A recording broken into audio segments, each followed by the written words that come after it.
Welcome to Fly to Freedom. Today's episode is one that truly means the world to me. I'm sitting down with someone who has done the deep, brave, messy, magnificent work of recovery, and who is now living the life that once felt completely out of reach. Angela has just completed coaching with me, and to witness the transformation she's undergone has been nothing short of extraordinary. You'll hear today not just what recovery looks like on the outside, but what it feels like on the inside. From mental freedom to emotional safety, from letting go of control to learning how to receive love. Angela's story is full of truth, courage, and hope. Whether you're right at the beginning of your journey or somewhere in the thick of it, I know her story will land in your heart.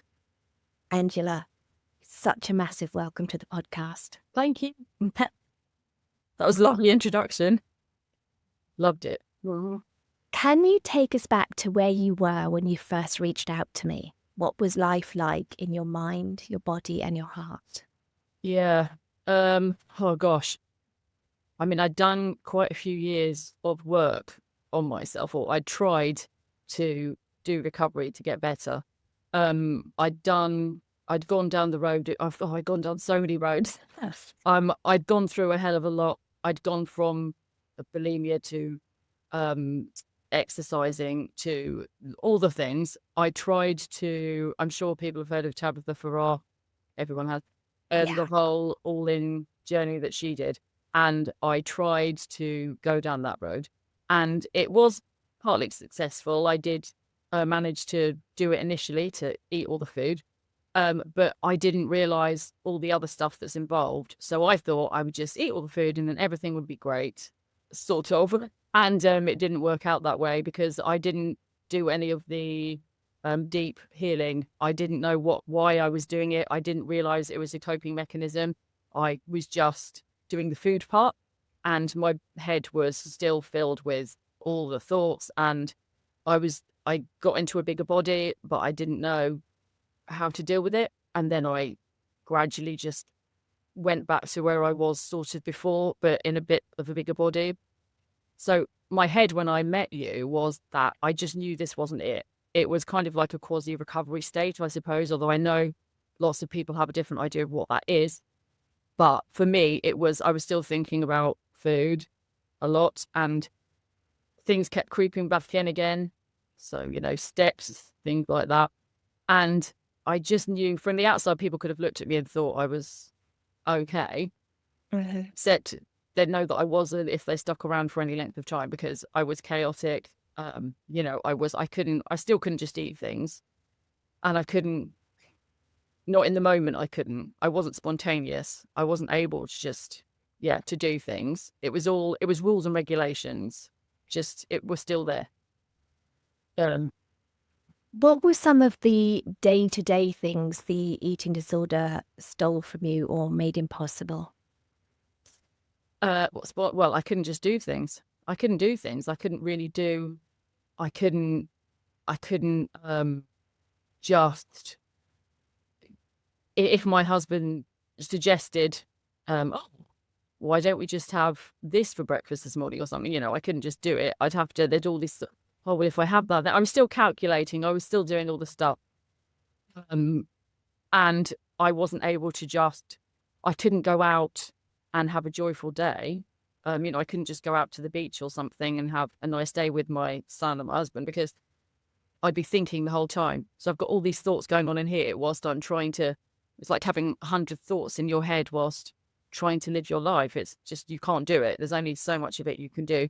And the voice in my head before I met you, even though I thought I'd worked on trying to like myself more, was still one that was constantly berating myself. What did you fear most about recovery and letting go of the eating disorder? I just thought I would be, if I let go, I didn't want to face who I was. I couldn't see myself. I find it very hard to see the real me. And that includes, that's like the weight gain, everything. I thought if I was the real me, I would be rejected, abandoned. I wouldn't be able to deal with that. It would be the worst feeling. but at the same time, I wanted to get better.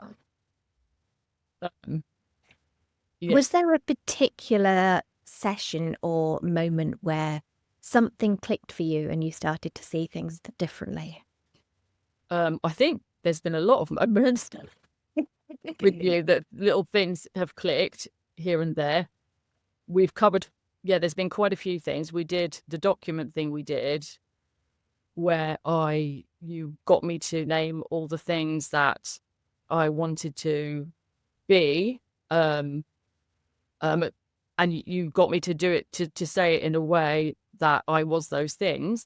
Just even going through that and saying them, I was like, it sort of did two things. On the one hand, it was like, yes, I am confident, or I can be confident, I can make that choice.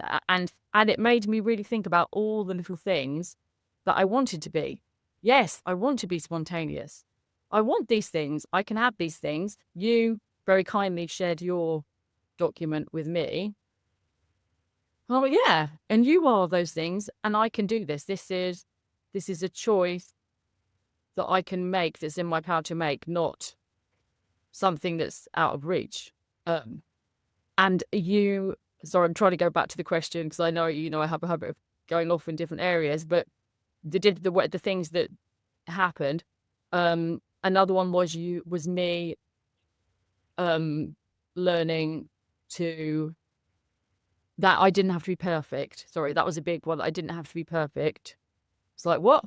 Because even in the all-in that I did, I thought if I restricted one little thing in one moment, then that was it. I'd failed. What a disaster. I'm a horrible person, etc., etc.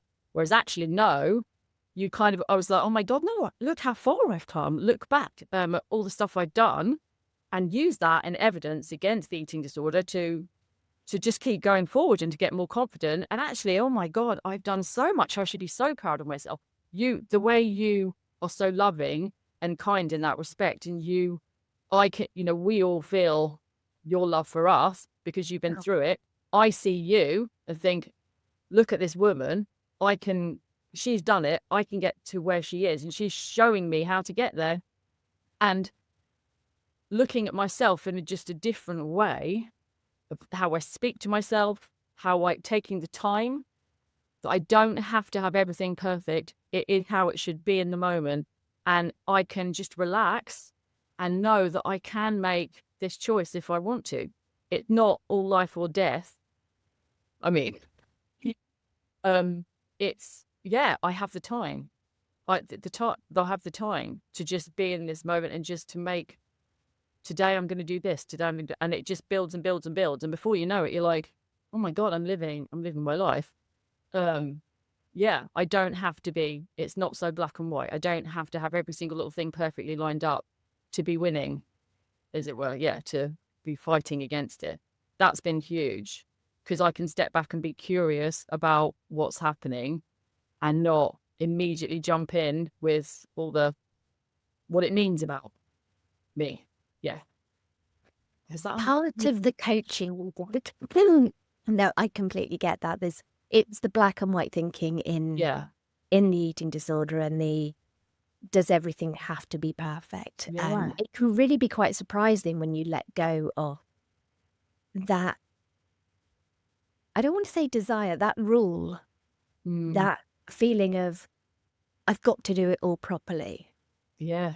It can be quite surprising of actually I can make tremendous progress even when I fuck up all the time. Yeah. And especially sometimes, because that is one of the huge things that I've learned, that when something does go wrong, I'm like, well, yeah, you can look at it now. You can look at it. Why did that happen? What were you feeling in that moment? Let's look at that. Oh, okay. So if that comes up again, then what can we do differently? Because how did you feel after that happened? Oh yeah, that didn't feel good. Okay. So next time, what could we do? Yeah, this is exactly it. And I didn't get that before. I don't think I didn't get that. There's so much to be learned in those moments. Yeah. So instead of anything that doesn't work being a failure, it becomes an opportunity to learn and grow. Which again is one of the big things that I think I've learned from you, which is that positive outlook, and it's not just all, oh, everything's happy, but it's the way you look at things, the words you use is crucial to what's going to happen. So if something comes up, and I'm saying to myself, oh, you idiot, that's what, no, you did what you thought in that moment, but also the language I'm using about myself, which is huge because, yeah, that can make such a difference between, me saying, oh, you idiot, or, oh, it's okay, Angela. You did that because you were feeling really sad or rejected in that moment, and that's okay. What can we do to help you? Which sort of ties in with the inner child, Yes. which was another thing that I should definitely mention, which is something else that really helped, hugely helped. The idea that the young Angela didn't get some of the things that she might have needed in that moment through whatever it was through, and that I now have the ability to help her. And that was really useful for me in particular because I have a young son, and so I can picture myself as a young child, think of young children who I love young children. The idea that this little girl hasn't, that I might not feed her or that I might not give her love or encouragement or help is like, really, what? No, I must do that. And just recognizing that was it was another shift for me. Yeah, let's give the little Angela what she needs. Yeah. We did quite a lot of deep emotional work together. Yeah. How did it feel to explore parts of yourself that you'd actually almost armored in? You had built up such an armor around yourself to hide those parts and protect them. How did it feel to explore those parts that you'd shut away for so long? Well, it was incredibly emotional. I mean, I cried a lot, didn't I? That's another thing, sort of letting it all. It's just, I didn't even realize how much I was pushing down. I really thought I was trying to not push things down. And I must have done it so almost subconsciously as well that I didn't even realize when I was doing that. And then when we did some of that work, and it did bring up a lot of emotion, and it was hard. It was very hard, it, but then it helped me to see that once it comes up, I could deal with that, and it would then go, and then I can move through it, and I didn't need to do anything to stop it or to change it or just be with it. But some of that work we did help me to uncover. Yeah, it's helped me to uncover myself, um, which once I started looking with in different through different eyes, I suppose, through kinder eyes, then that it made it softer and softer until I almost to me, I could look at myself and physically change almost. My face almost changed from the way I was looking at myself because I just neglected myself for so many years, and I wasn't seeing, the real me because I was too frightened because I thought I wouldn't like what I saw, kind of thing. I don't I think love the answer to your question. um, it's the conversation goes where it needs to go. It's all good. I yeah. love that you use the phrase kinder eyes. Hmm. How do you think learning to use kinder eyes has helped you go through recovery and become who you are today? Hmm. Oh, it's helped in so many ways because I think using kinder eyes to not just myself, but to other people as well.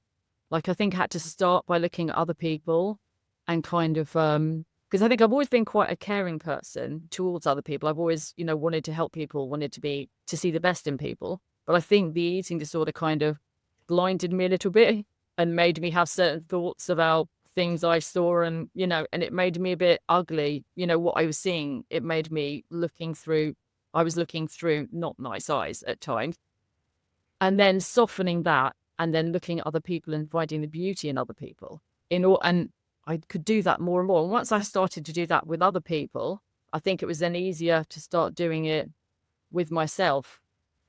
And I mean, as you know, like today, even, I've stopped wearing makeup because I was doing all these things to cover myself up. I was wearing self-tack. I didn't even know what I was doing, but it was like the age I was just taking over all these little bits. You don't stopping spending money on yourself because you don't think you're worth it. Putting on loads of makeup to cover yourself. Putting on, I had this thing about self-tan. Had to wear that all the time. And then I realized it was taking up so much of my time and effort. But I was so scared to take it all off, to unveil who I am or was. But then you helped me to do it. That's when I came to you as well. I needed help with all of that because I didn't understand it. And you just sort of gave me the support and the courage, I suppose, to do that. And then with your help and support, I did it. And now I don't even think about it. Like I haven't worn makeup for the last, I don't know, months, 2 months, maybe, I don't know, really long time. Yeah, a long time. And I don't even think about it. And I'm not wearing any makeup today. I wouldn't have been seen dead on the podcast. I would have to, oh my God, the things I'd have to do. And I just turned up. Apart from finding a place to do it, I've just sort of turned up. Do you know what I mean? And we did get lucky with the hair because I just happened to wash my hair, but but that aside, yeah, I'm just, because I think, because with the work with you, I've learned I am good enough as I am. And I'm really proud to be who I am and to be finding out more and more about myself every day, all the time. And some of the bits are kind of like they've always been there, but just been covered up. And then other bits are coming out that I sort of didn't even know were there. And it's so empowering because I've saved myself so much time for one thing. Like, so much time. I'm like, wow, yeah, and money. And I'm just there. I'm more present for the people in my life. And I can actually experience things that are happening as they happen instead of feeling like I'm sat on the outside just in my head and not really in it, just pretending with a full smile on my face kind of thing. The makeup and fake tan and everything were all part of your armour, weren't they? Yes. All part Absolutely. protect. Yeah. Part of to protect myself, which is of course the whole being afraid of weight gain, all of that. It's just added on. It's just like I was adding more and more layers. And every time I tried to pick at a layer, the eating disorder would jump in and offer me a new one. And then another one, and another's like, oh, and I just, until I really just stripped myself right down, I couldn't really move forward. Like that's when a big shift happened for me.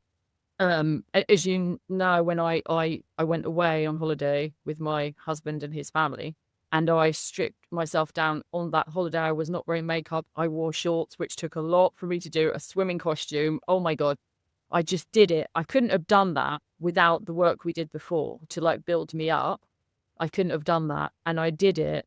And that was the biggest shift of all, that just went, yes, look, you're here, you can manage it. And then with all the other work we've done, the confidence building, you just get to this point where you're like, oh my God, I know I can do this. I can have food freedom. I can do anything I want to do. And I know that even if the very worst thing happened to me, I'll be okay. All those scenarios in my head of, well, I can't do this because my husband might leave me, or I can't gain weight because he'll think I'm unattractive, and this will happen, and he'll leave me. It all comes back to being abandoned, being rejected. And then when you take everything away and you're living your life and that hasn't happened, and you're like, but beyond that, if it did happen, I'll be okay. I'll be okay. And that is like gold to me. That's the biggest. That's amazing. Yeah. Trill has learning to trust and accept yourself changed your ability to receive love from others.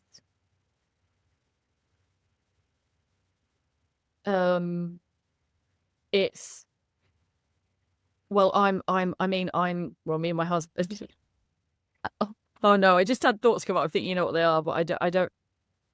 This is I'm gonna keep it PG, but Oh, you don't have to. It's 18 rated podcast. oh right, Like, okay. So, hang on, can you ask me the question again? how has learning to trust and accept Yes. yourself Yeah, affected your ability to be able to receive love? yeah.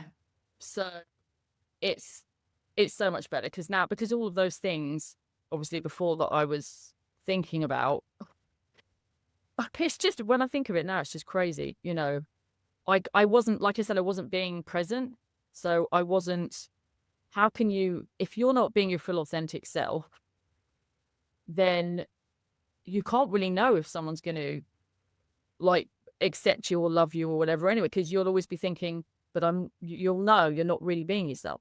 But when you strip it all back and you show them yourself, and you've also got the brain power because you're feeding yourself properly and you're being good to yourself and you're resting, do all the other things you should do, then you are you. And then that person is seeing you. And with me, I feel that I was very lucky insofar as my husband was able to see me, like even when I couldn't, if you know what I mean, he could. But the difference now in our relationship is huge because he, I mean, he says it's unbelievable. I mean, aside from the food thing where, you know, I can just eat spontaneously with him and I just keep saying yes and all of this. And aside from the stress, because he's been through a hell of a lot with me because he's had to go through it all. And I think sometimes we can forget that as well about the other people involved that depending on whether they're supportive or understand or whatever. And he has been understanding. He was worried about, I'm going off on a tangent now, but way back in the day, he'd be worried about if a shop didn't have my brand of yogurt or something. Do you know what I mean? He'd be like, oh my God, I didn't even think about any of that. But now I can actually talk to him. I think I said to you the other day, if we had an argument, that would be it. I wouldn't talk to him for like 3 weeks because I would think he's going to reject me, he's going to abandon me, we're going to get divorced. I can't bear it. I'll shut down. Now, the other day, we had a little misunderstanding and he said something to me and it was quite hurt. But I sort of went, oh, and I just went away by myself and I had a little, you know, I let myself be a bit sad. And then I had a little thought about it. And then I came back to him and then I just sat there and I said, sorry, can we talk about this? And then I just let him talk and I didn't try and cut in and I didn't get all angry. I didn't shut down. I just listened. Because I had the brain space to listen and the sense of self, I suppose, to listen. And then I learned things about how he was feeling. And I thought, God, yeah. And I looked at him with love, like we were talking about. I looked at him with love and that changes everything because then I want to do what is best for us, you know, and I don't want to upset him. And it's not about being walked all over. It's about that next level of this is someone I love. And I used to talk to someone I love, like someone I hated, you know, but now I have the time and the space to talk to someone I love. And and he came back to me and was like, oh my God, this is wonderful. This is amazing. And the response I got was amazing. And then that just brought us closer together. And then we were doing all sorts of things closer to. If you're not watching the video, we'll miss some epic hand movements there. Yeah. Yeah. So, oh, I love you. You're amazing. So, yeah. So it's a different relationship. It's a different level. It's it's amazing. That doesn't mean that we're like gonna be like happy every day all the time, but that's not real life, is it? That's not real life, no. And you can't. But now I understand the difference because before I was like, well, it's either going to be horrific, you know, or it's going to be amazing. And no. But your capacity to deal with what comes along is the thing, isn't it? And I have so much more space to deal with what happens and to change the outcome, as we've seen. What could have been 3 weeks of ignoring, followed by probably an argument and then a back down or whatever, turned into 5-10 minutes of thinking and then listening and then coming closer together. I mean, it's just, that's crazy. but it's what happened. It's amazing. It's amazing. Yeah. Do you still have all these fears of rejection from him? I mean, certainly not all the ones I did have, because in the sense that everything would be, it just played into everything, into everything. So now I feel like I don't want to be rejected by him. But if I was, and I don't believe I will be, because I feel like, yeah, we're very open, we love each other very much. However, if I did get rejected by him, the difference is now I know that I will be able to cope with that. And it wouldn't be, yeah, the end of the world. It would be, I would deal with it. And it wouldn't be a personal rejection of me either. It would be whatever's to do with him. It would be something that's going on with him. It wouldn't be about me. I think I said to him, I just, because when he said, oh my God, when we had this argument, and then he said, oh, that was amazing what happened. I said, well, I think what happened was I took my ego out of it. That was part of it. Do you know what I mean? Because I think there's so many times where we can just go, you make these stories up in your head about what the other person's thinking and doing and all you've done. And it's all about, for me anyway, it was a lot of it was just to do with protecting myself.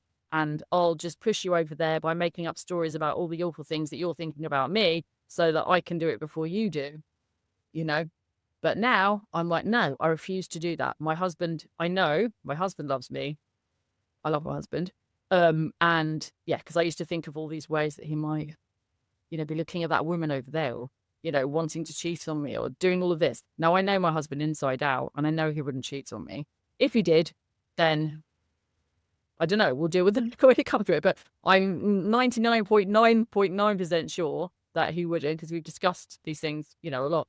And I don't have to doubt that now, and I don't have to be, I even said to, listen, we all find people attractive or not or whatever for different reasons, and I realized I was making his life hard as well. This is probably just another side of things, but if he would look at someone in the supermarket, I'd be there like this.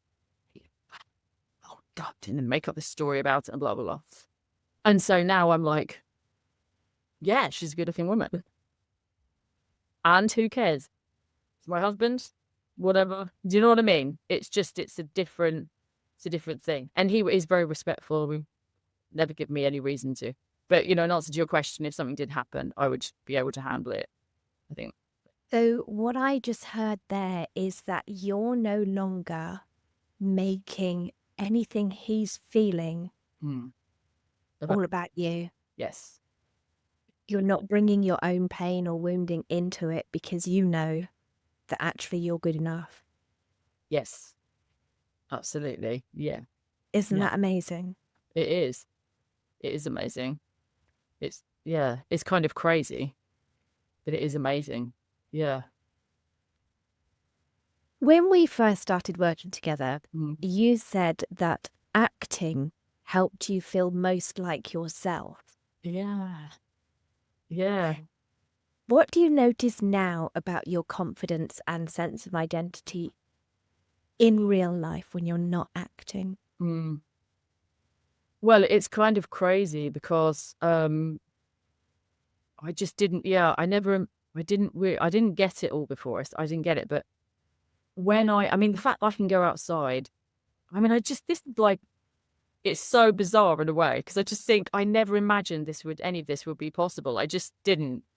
And now it is. But just going outside, just meeting people and with going shopping with no makeup, that was like, I could never do that. It's just impossible.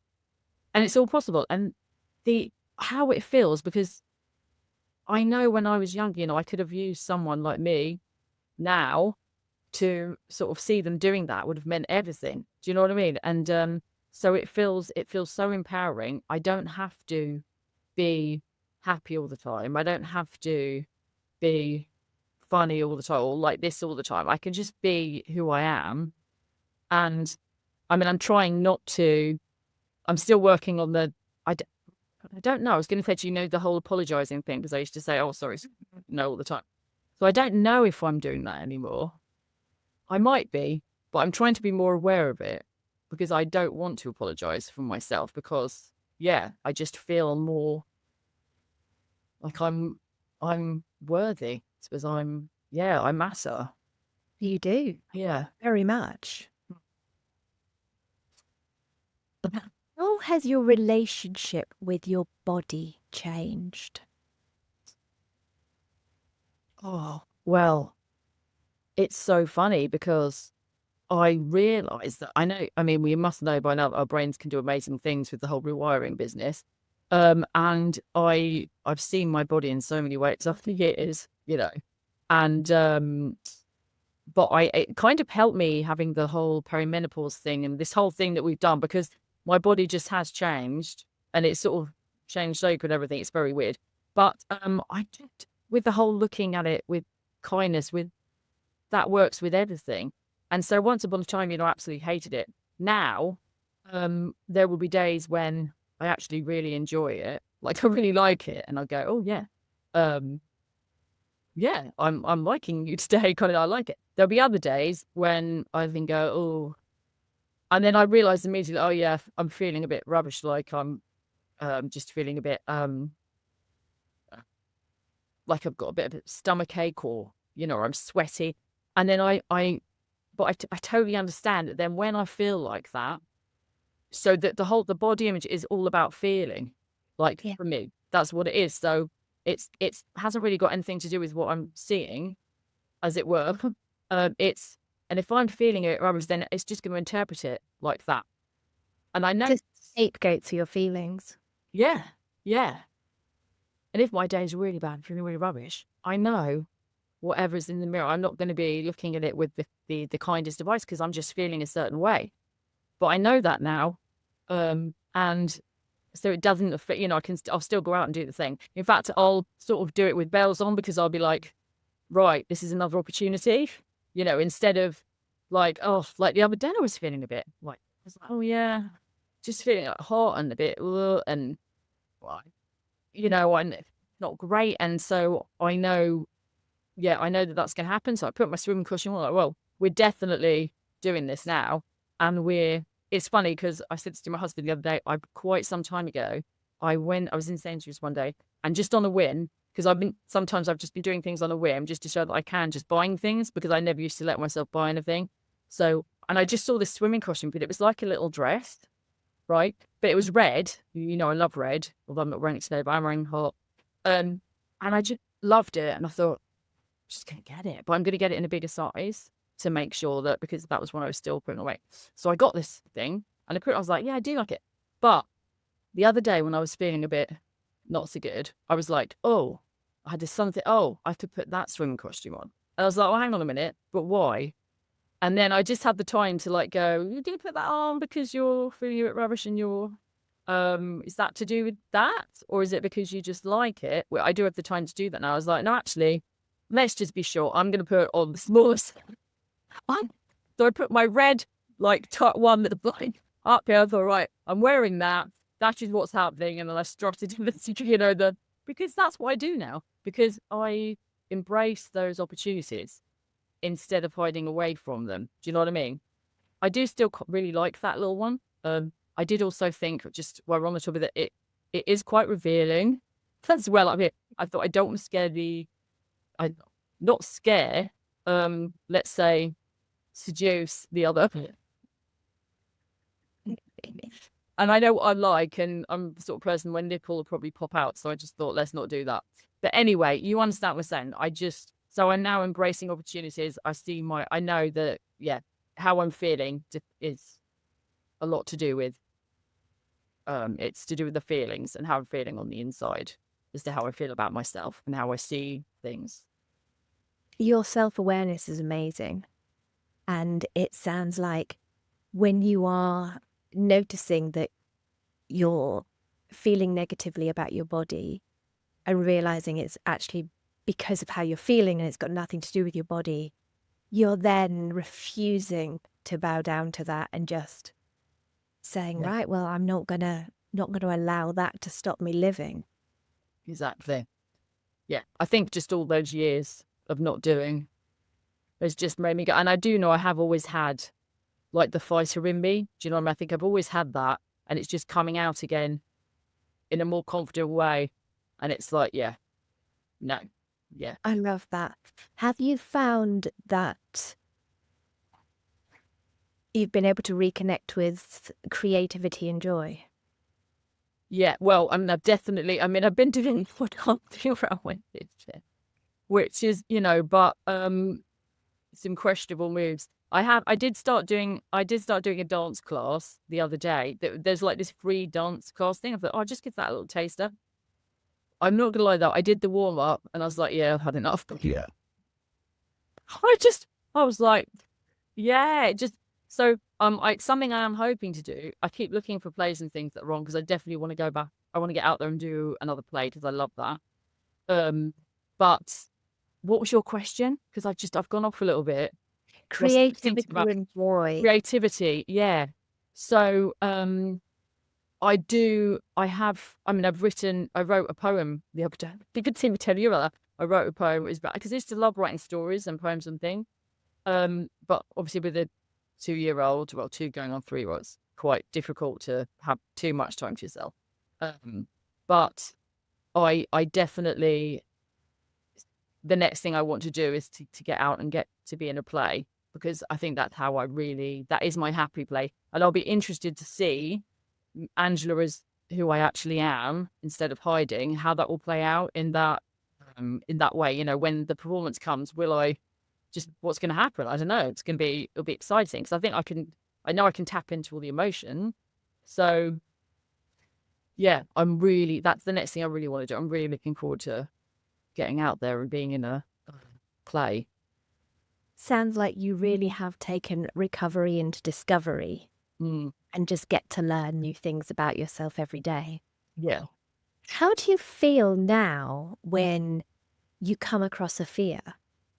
It's just completely different in the sense that I quite enjoy it because it sounds a bit weird, but because if there's something that you are fearful of, then you think, well, I mean, I've done, the fear of weight gain thing. If I can do that, then I can do anything. This is what keeps happening every time you conquer something like that, then just particularly the fear of weight gain, then everything beyond that is like, well, if I can do that, then I can do that. And then you just get more and more confident. And yeah, so it's more of a, oh, okay. Yeah, I'm quite scared of that. Right. I'm going to do it. It's so weird, but it is like this excitement feeling because you know how you've always felt after you've faced the other fears. So I know I've got the evidence to show me that, yeah, I'll be it's so much better to face that fear and do it. And you'll come out the other side just so much better off. And we know that, right? If you do something uncomfortable, do something you're scared of, it's going to be, you're going to get something out of it. And so I kind of embrace it, I suppose. Yeah. I love that. It is an opportunity to learn and grow. I get excited when I find fear. Like I've been showing up on video a lot more on Instagram, which absolutely terrified me. There is. Yeah. And do you know what? It's fine. And I get to speak to so many more people now. And the fear, well, it's gone. It just dissipated. Yeah, that's the other thing, isn't it? Yeah. It disappears. It's so weird. It doesn't even take that long. No.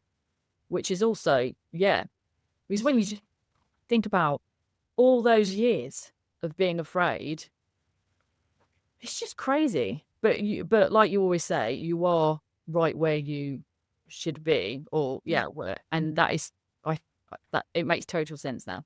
And a lot of I've listened to so many podcasts, on eating disorders and all the ones, and read blogs and all the rest of it, and it's funny because different ones make sense in different moments, of where you are. And then now there's ones that I'm like, oh, yes, now I get what they were talking about there. Because I thought, what are they going on about? Like, that doesn't even make sense. You know what I mean? And I'm like, oh, yeah, I totally understand that now. I see, there's so much beyond the recovery of the eating disorder, or, or what you think it, there's just so much more to it that you can take through into life. Yeah, absolutely. That's just the beginning, isn't it? Yes. That's the beginning. And now which is amazing. The eating disorder is this big prison Mm. of defense that we hide ourselves in as a form of protection. Yeah. But it is a prison, and it's keeping us from living our lives. And when we start to open the doors of the prison, which we can because we all have the keys, Mm. we realize that we don't actually need protecting from life. It was the very protection mechanism that was actually making us feel so unworthy. Yeah. It's so crazy. Yeah. It's like the fear with doing these videos was Yeah. all sorts of imposter syndrome, all sorts of things telling me that people would be bored, they don't want to hear me talking, that I'm too old, and all the things, all the negative things. Now, if I listen to that fear that's saying all those things, how am I going to feel about myself? Yeah. It's just, well, where's it going to get you? It's not going to get you anywhere. And the thing is, there's probably another Julia kind of thing who sat there, who's done exactly that, who's listened to those fears and not done it, and is sat there probably watching you thinking, well, hopefully she's thinking, oh, okay, she can do it, I'm going to do it. But, you know, so sad. It's sad to think that, yeah. How do you talk to yourself now? Very differently. Different. I mean, apart from that, to keep reading the document that we write, you know, when I remember to, I do read it. And it's funny because I do, being like, you know, sort of having acted a lot when I was younger, and there's lots of Shakespeare. And I could just, the other day, there was something on. Oh, The Sandman. I don't know if you watched that. It's quite good. I'm not plugging everything apart. In The Sandman, there's this little bit where they recited Puck's speech from Midsummer Night's Dream. And as soon as he started, I was sat there just saying it, and my husband's like, "Oh God, here we go," because I couldn't resist it because it's just there in my head. And so I want the document to be like the same thing. We're not at that level yet, but every day, as something will happen, and then I'll just go, I don't know, I'll do something like putting the swimming costume on or whatever. And then I'll just be like, oh my God. Honestly, I just say to myself, you're amazing. I'm so proud of you. I just say it like, oh, I'm so proud of you. You are amazing. And if I'm upset with something, or like I did with my husband, like when we went through the whole thing, after that, I was like, oh my God. Yeah, honestly, I went to the bathroom, I was just waiting you. And I literally spoke to myself and just said, Angela, you are so amazing. Do you know what you just did there? And I'll like reflect on it and like say to myself what I did and big myself up and just go, that deserves a pat on the back. Because that was, that was amazing. It's so different. How does it feel to speak to yourself like that? It feels wonderful. It feels empowering. It feels like I've got someone on my side who will always be there, who I know will be there, who I can go to, lean on, who will not let me down. And when I think back to before all this and before meeting you, and then years ago, like let's say when it first all kicked off and everything, I can tell you, if you had heard the voice in my head, I'm sure you had a similar thing, but it was like the most abusive, horrific person saying things like, oh my God, you're disgusting. You are so stupid. It was just constant all day, every day. Oh my God, no wonder I was sort of in pieces on the floor, because no, who can tolerate that? Whereas I've come from on the floor being disgusted, gross, horrified, to going up here where I'm my own biggest cheerleader and pumping myself up every day and being, and that has changed. It changed everything. It has changed everything for me. And I never knew.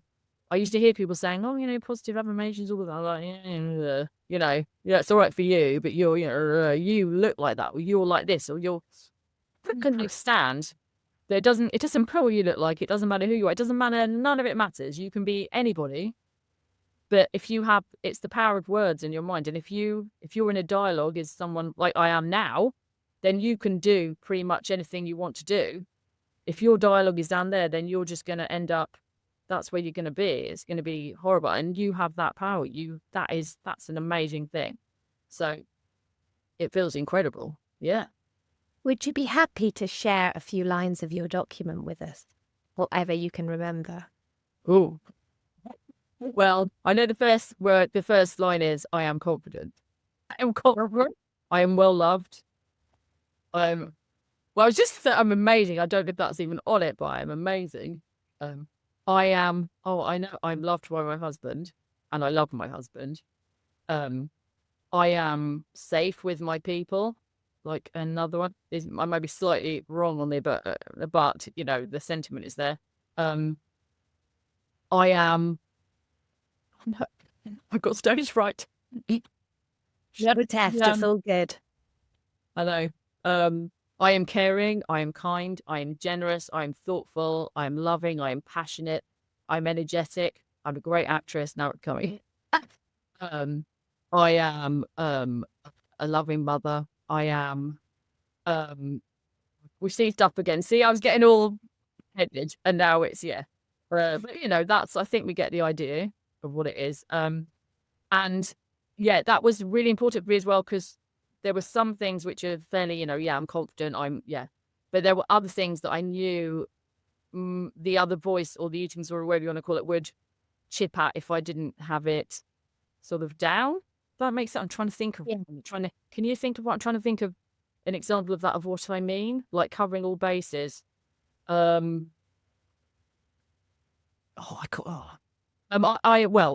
non-judgmental. Um, I'm vulnerable is another one, you know, just to, yeah, because it's not all like, you know, I'm just the most amazing person as such, but even though I am, but it's more just that, yeah, I can do these things. I'm spontaneous. Oh, I can be spontaneous. That was an important one, actually, because I want to be the sort of person who can be spontaneous in my family, with my husband. And I think I have been doing a lot of spontaneous things lately. And even the prompts, you know, that we give, you know, when you do give away anything of your one-to-one, but Oh, no, go for it. one, just the things that, you know, have helped me, you know, with your morning prompts and evening prompts. And looking at some of those, you know, in the beginning, it was so helpful to do these every day to keep me in it and I said to you, I'm going to carry on. And then the other day I was sort of looking at it and thinking, well, I'm trying to think what one of them is, but I was thinking, oh, I can't think of anything for that anymore, because there's nothing left. Not this, yeah, like, what can I do today? Well, I'm already doing it. Do you know what I mean? And I thought, oh yeah, I'm doing it. So I wanted to say how I feel sometimes, you know, I feel, because that helps me to, yeah, it's good to know how you feel. And all of them have been so good for me, but it's like I'm now sort of rising off the script into the living of it. Yeah. Yeah. Yeah. Oh, honestly, it's been such an honor to walk alongside you with this. Mm. So you had to learn to stop earning your worth. Mm. What helped you to believe that you were enough exactly as you are, without earning it, without trying to be somebody else? Just you.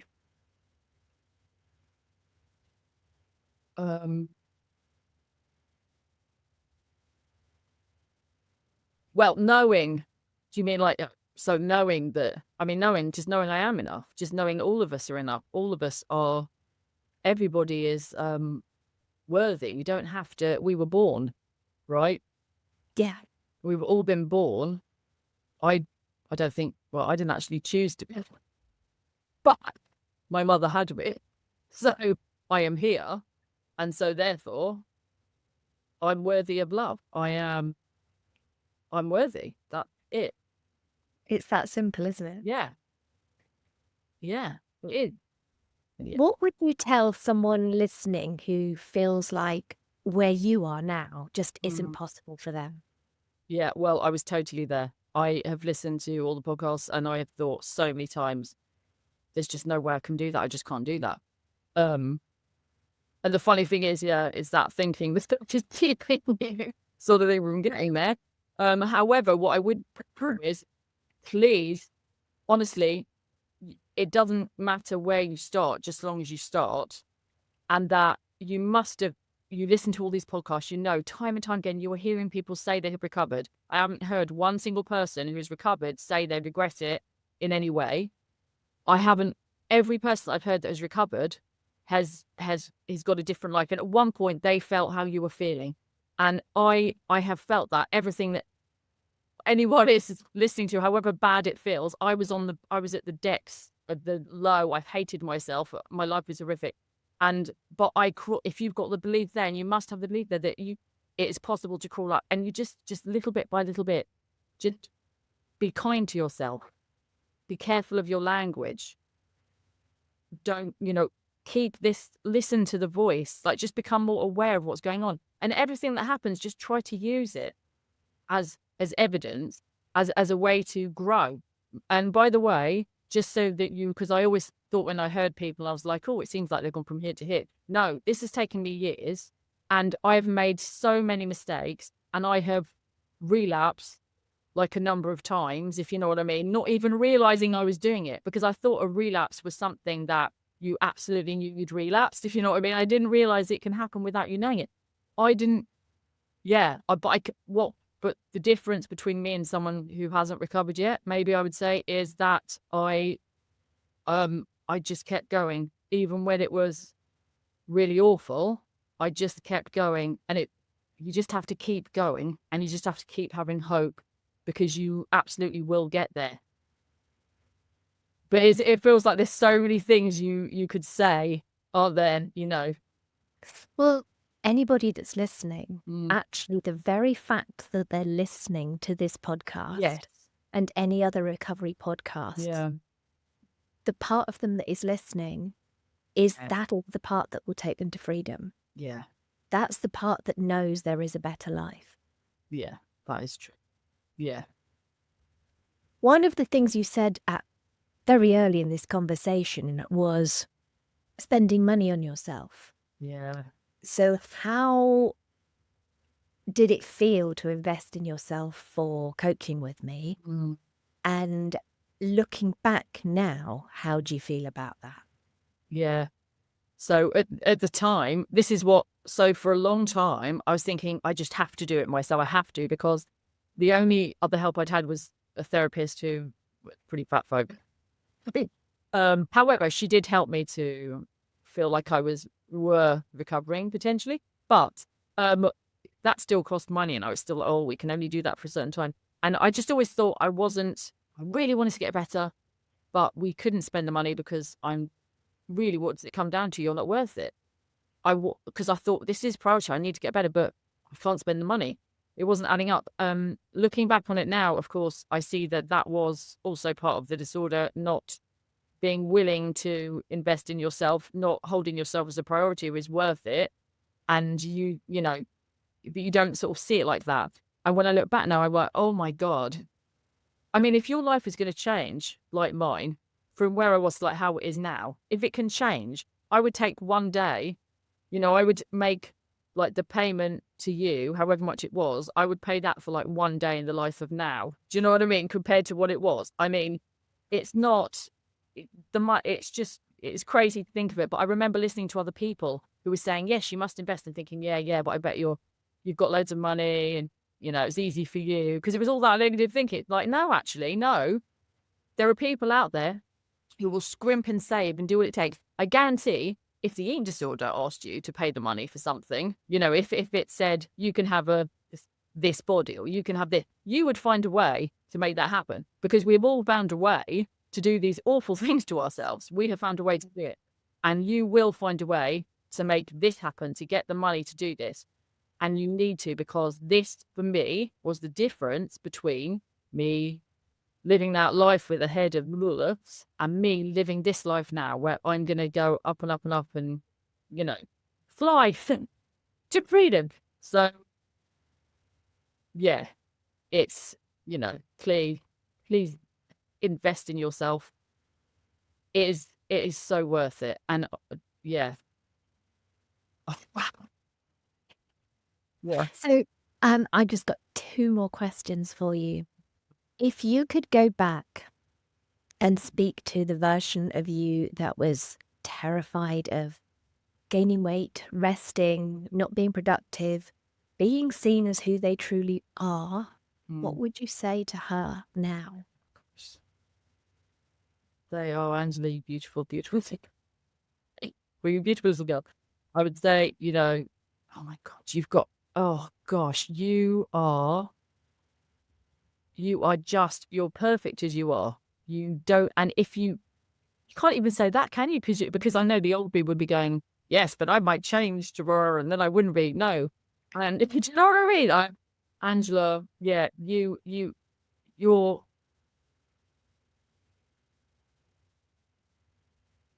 you without anything, without makeup, without hair, without anything. You're perfect as you are. You don't need to change. You don't need to do anything. Then just show up as you are. And you keep holding on to hope because you will get there. You will get there. Well, Yeah, that's a hard one, isn't it? Because yeah. it's quite emotional as well, actually, because you sort of think, I would like to give that Angela a massive hug because she really needed one and just say you are good enough because it's just heartbreaking to think kind of how I was, what I did. Yeah, I think I just needed someone to say that you are enough. Yeah. And now you get to say it to yourself Mm. and feel it and know it Yeah. inside you. Yeah. So my last question to you Mm-hmm. is, what does freedom mean to you now? Mm. Well, freedom to me now it just means, oh my God, it means so many things. It means having space in my head to do other things, to think about what I want to do, to think about who I want to do things with. How to find it. It means I have time for my relationships. It means I don't. A lot of the stress has gone. It means I can spontaneously do things. I can take part in things. I can say yes to opportunities. I can pretty much do anything I want to do. I have the confidence. I feel I can do whatever I want to do. It means that the people around me are getting the real, authentic me, and I'm hoping to spread that to other people so that they can have this too, because it means everything. It's the difference between being in a prison and following rules and regulations and having no space in your head and living a really small, clenched, stressful, horrible, rubbish life, or like now, going out, doing things I want to do, enjoying life, even when I'm having a grotty day. It's much better than it was when I was following all those horrible rules and regulations, thinking I was being safe. It's like coming out of an abusive relationship and meeting like the love of my life. Which That's an incredible analogy. I love it. uh, oh, oh, Well, it has been the most incredible journey. You are the most incredible woman. And it has been an honor, a privilege, and a joy to be part of your journey. It really has. And to see you in the eating disorder recovery circle as well, supporting others. Because you are quite literally shining your light in there. And it's amazing to see how you lifting people up. well, I hope I can, do a bit more of that because I do, It's such a wonderful thing, that eating disorder recovery circle. It's so good. And well, yeah, you know how I feel about you anyway, and how much you changed my life, which I've just told everybody. So, and hopefully you can see your review now. Yeah, you're just amazing. So thanks, Julia. Oh, Mhm. thank you truly for your honesty, your heart, and your willingness to be seen as Mhm. you. You have shown us today what is possible when someone stops negotiating with fear and starts choosing self-love, one action at a time. And to those of you who are listening, if Angela's story sparked something in you, if you saw yourself in her before, or felt a flicker of her hope for after, please know that healing is available to you too. You don't have to keep carrying the mental weight, the self-judgment, the fear, and you're not broken or too far gone. You're allowed to have a life that's free. Mhm. And if you want to take the next step, the doors to the Eating Disorder Recovery Circle are open and you'll be welcomed with open arms. Or reach out for coaching, and I would be honoured to walk alongside you. Angela, sweetheart, you are living proof that this work changes everything. And Mhm. thank you for reminding us that freedom is real. Mhm. Thank you.